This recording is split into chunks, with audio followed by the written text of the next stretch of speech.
Welcome to 2000s Childhood Pop. I'm Mr. 96. When I look back at the 2000s, I try my best to understand the styles and trends of an era gone by. But if there was one year that best defined the music of that decade, my money would be on 2004. Everybody in the club get tips. 2004 was the perfect sweet spot for every major trend. Crunk blew up and R&B was king. If you were a fan of Usher and Alicia Keys, then this year must have been your sexual fantasy. It started when we were younger, you were mine.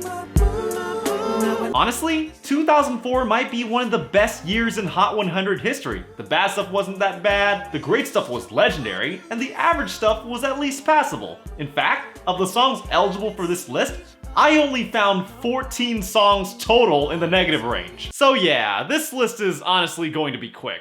But let's go over eligibility. When looking at the 2004 year in Hot 100, each song must have been released before September of 2004, and if the song was released before September of 2003, that song cannot be on the 2003 year in Hot 100. Also, there's an exception for songs that came out after my release date window, but I'll get to it eventually. Without further ado, let's take a look at the top 10 worst hit songs of 2004. And since there aren't many bad songs, my buddy Mr. 69 will just play an average Nickelback song.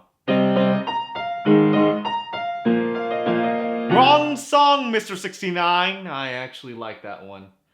I meant the one that's a semitone lower. Sorry.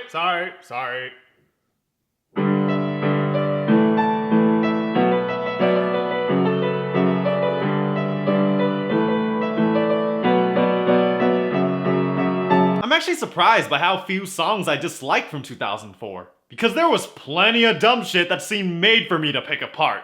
Like, take a look at this one. Nick Cannon and R. Kelly singing about being male prostitutes. I mean, this has gotta be on the list, right? Right? But no, my number 10 is the political hip-hop song by a 90s rapper. So yeah, I'm not predictable. Yo, why is Jadakiss as hard as it gets? Why is the industry designed to keep the artists in debt? Why is the biggest hit from New York gangster rapper Jadakiss? Here, he uses the term to address the important concerns of society. But that's what he wants you to think. Hip-hop at its best is evocative and transcendent. But I don't think Jadakiss is the guy to educate you on societal concerns. Why at the bar you don't take straight shots instead of popping Chris? Wait, what does your method of drinking have to do with your role in the political climate? Why Aaliyah have to take that flight? Yes, what happened to Aaliyah was a tragedy. But again, how is this relevant to your premise? Why they come up with the witness protection? To protect witnesses with valuable information? Let me ask you, why do you sound less like Mos Def and more like B.O.B.? Any more conspiracies you'd like me to know about? Why did Bush knock down the towers? Oh my goodness, this man's an idiot. Why you screaming like it's a slug? It's only the hawk. So what you're asking is why I act like you shot me when you only stabbed me? Well, your question really addresses the importance of investing in mental health awareness, and what the hell am I talking about?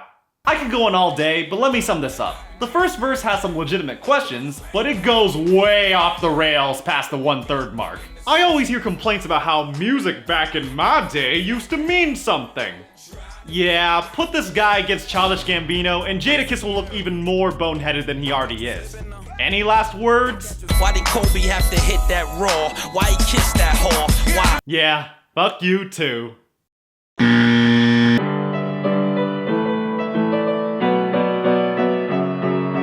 With the exception of one song I actually like, my number 9 guy's discography sucks. And his debut single, while not the worst, did not leave a good first impression.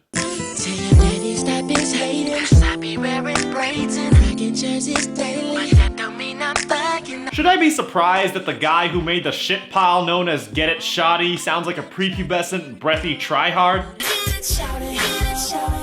No, but I am legitimately disappointed. I'll defend Lloyd in the sense that he can be good when given the right help, but the problem throughout his career is that he's been given shitty material that highlights his worst traits.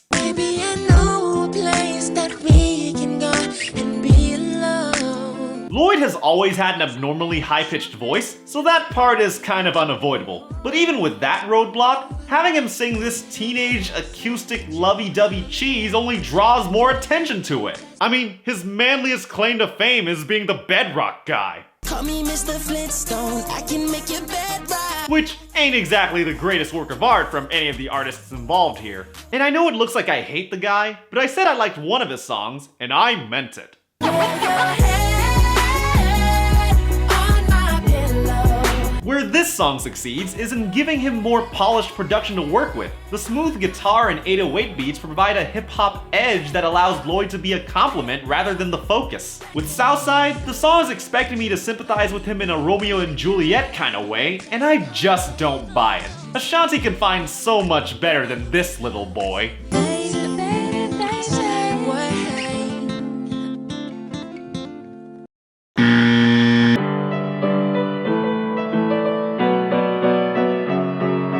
Wait a minute.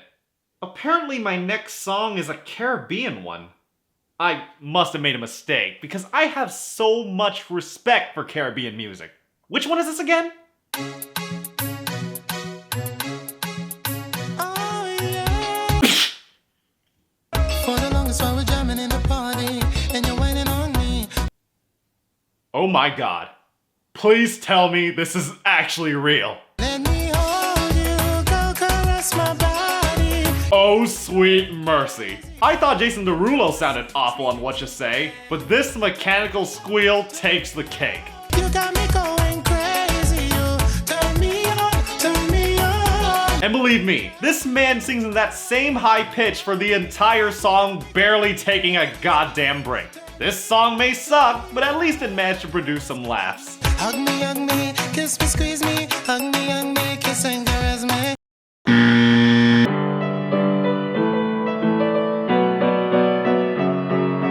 Hip-hop influenced R&B was the genre of the 2000s. So seeing as this is 2000s childhood pop, I really enjoyed the R&B from 2004. But don't for a second think that I'm just a blind follower. I don't wanna know if you're playing me, keep it on the low. This talentless bro is Mario Winans, but I should just call him Winans because this might be the whiniest song of the year. I can't believe that in the peak year of Usher, the public decided that this guy's weak head voice was better than 3 Alicia Keys songs and Hey Ya. That's right. This song was number 7 on the Year in Hot 100. Somebody said they saw you.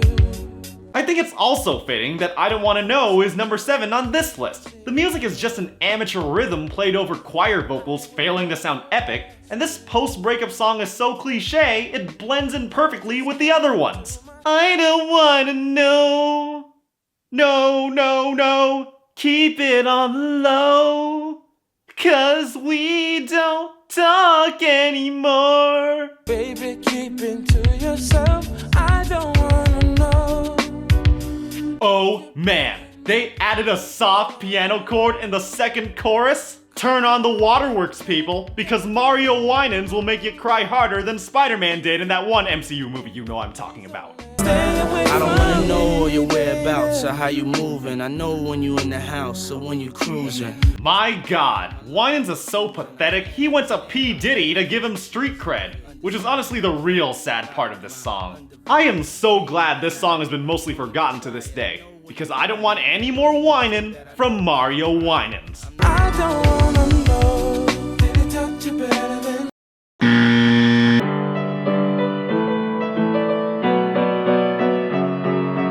Each time I make a countdown list, I try my best to be honest and not just pick the obvious choices. But oh boy, when it's obvious, it's obvious.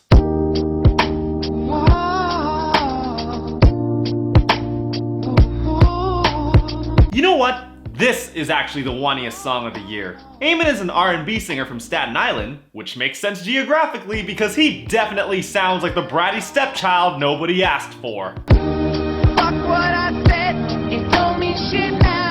I've known about this song for a while, so if you're wondering why I didn't place this higher on my list, it's because I've kind of developed an odd respect for it.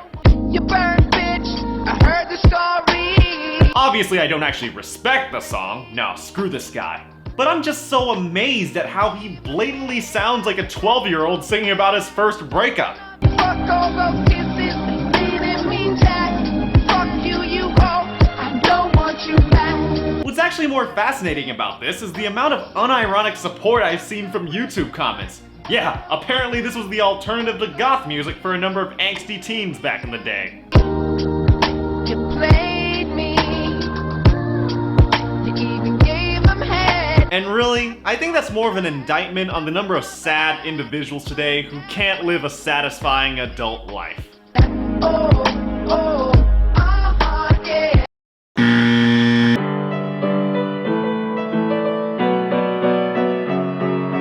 Typically, I tend to defend this artist because I don't think he's that bad. But wow, his haters were definitely correct when it came to this one. I'm still in love with you, boy. This song is maddening. The music is just one corny riff on repeat throughout, and Sean Paul plays against his strengths by rambling on at a slow pace. Sean Paul is many things, but at the very least, he shouldn't be boring. It's like he went on an international cruise, took the live band, told them to play the same slow measure over and over again, and decided to sing repetitive bullshit all over it. I'm still in love with you, boy. Wow, I'm so enamored. Why don't you play that again? I'm still in love with you, boy. I know you get the little loving on my You God. don't know how to love me. But forget Sean Paul, the real culprit is this Sasha woman, who just sings very basic lines over this dead music that even UB40 would consider dull. Trust me, I am no UB40 fan, but even this bare bones template of a song has somewhat of a relaxing atmosphere. This song sounds more like the kind you'd hear on the telephone while you're put on hold. It's a chore to hear because the artists themselves didn't do their share of the work. I don't know why. Are you sure? You seem to know how to rip off Q-Tip.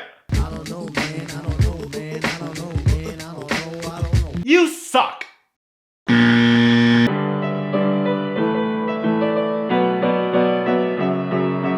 It's tough when I have to put a legitimately talented artist on this list, but this man must have gone insane in 04 because he did not have a good year at all. I don't know, dude. I think everybody's all jealous and shit. Even when he wasn't releasing the disaster that was Encore, Eminem was making unpleasant vomit in his side groups as well. Walk up to these hot chicks and I'm all like, "What's up, ladies? My name's Slim Shady. I'm the lead singer at D12, baby." From what I can tell, this is supposed to be a joke song about how his hip-hop group is mistakenly referred to as a band. Yeah, I don't give a damn either. Let's be clear, I have no problem with Eminem making a pop song, but when he's at his worst is when he tries to be funny on purpose. These chicks don't even know the name of my band. Oh, and because he's not funny, that only makes his awful singing even more grating. Girl, why can't you see you're the only one for me? God, this entire thing is literally a terrible joke. I mean, there's no way this could get any worse.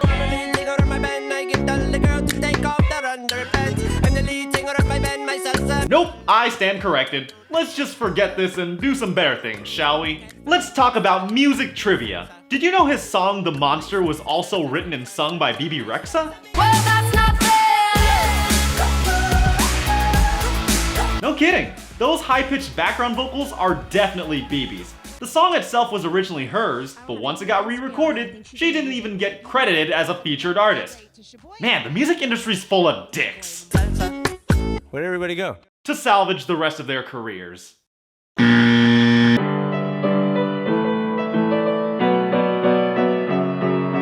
This is going to be the non-fun entry of the list. And by non-fun, I mean I'm going to talk about some very gruesome stuff that I would personally skip over when I watch this video myself. If I'm being honest, the song itself is not that bad, but I hate it more for what it's associated with. Bring on the boring rock music. Restless tonight. Let's go over the musical aspects first. The solo acoustic guitar doesn't dive into any interesting melodies, and the vocals are unnecessarily layered when just a single vocal track would have fit the solemn tone better. Now that I've got that out of the way, let's talk about the elephant in the room. This song is often associated as the tribute song to the late wrestler Chris Benoit, who, if you didn't know, murdered his wife and 7-year-old son. If I traded it all. Turns out, WWE used this song in a tribute to the bastard before they found out he committed double murder-suicide. Okay, WWE didn't know. Then why do people on YouTube still comment on the music video with RIP Chris Benoit? If I traded it all. If I Yeah, the song was already a bore, but being forever linked to that piece of human scum makes this indefensible. Also, I read that this song peaked at number 2 on the adult pop charts. She Will Be Loved kept it from reaching number 1. And since I don't get the chance to say this nowadays, you did a good deed, Maroon 5. Yeah, I guess I know. I just hate how it sounds. And I hate how you sound.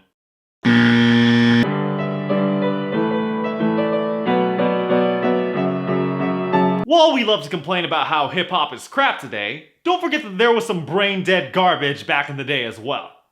But very few have ever made me recoil in disgust as much as this one did. Let's take some calls from the request line. Caller number 1. Now, the problem with this song is not the artist. Yeah, it's the same misogynistic crap mainstream hip-hop always falls back on, but he was the featured artist on this other 04 song that eventually became a classic, so I can't say it's him. No, my problem with the song is that it uses one of my ultimate pet peeves. For some context, remember that Neo song everyone hated? I personally liked it, but the people who hated it all pointed to that random baby noise as the source of their disgust. The Speedy Pablo song does a similar job at making me cringe by using the infamous term of power dynamic and insecurity. Daddy.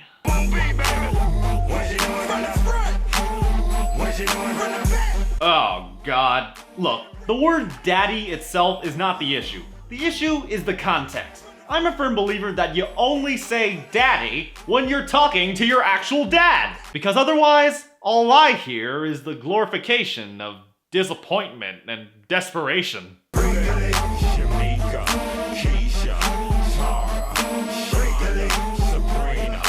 You know, I find it funny that he mentions all these girls' names, yet not once does he say Ivanka. Nah, that would have actually made sense. Stop it! Stop it! Score! Now! But before we get to number 1, let's go over the dishonorable mentions that nearly made the list. 'Cause I'm a redneck woman, I ain't no high-class broad. Man, this is like All About That Bass, but for country girls. Luckily it's not that bad, but it still sounds like it's trying and failing to be what Thrift Shop was.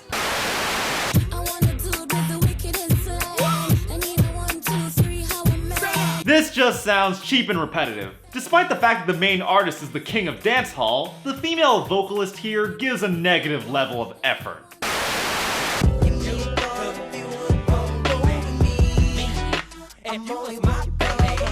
Despite the fact that Jason Weaver is actually the voice of young Simba from The Lion King, Chingy is just not a compelling artist. Take your space and all your reasons, but you think of me.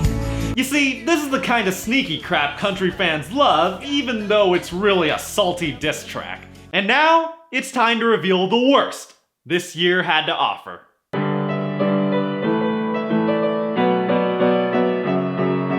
Earlier in the episode, I mentioned how there's an exception for songs released after my eligible window. This will be that song. My number 1 was released in September of 2004, but it's eligible for this countdown list because it didn't even make the 2005 Year in Hot 100.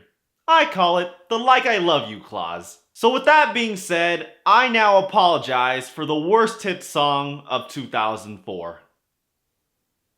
I'm not apologizing to you, it's to myself. Turns out I am predictable. Down, down, down.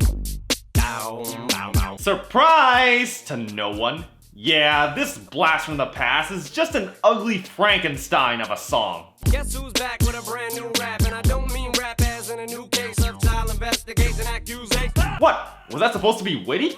I don't get it. You're joking that people think you molest children? Okay, that never once crossed my mind.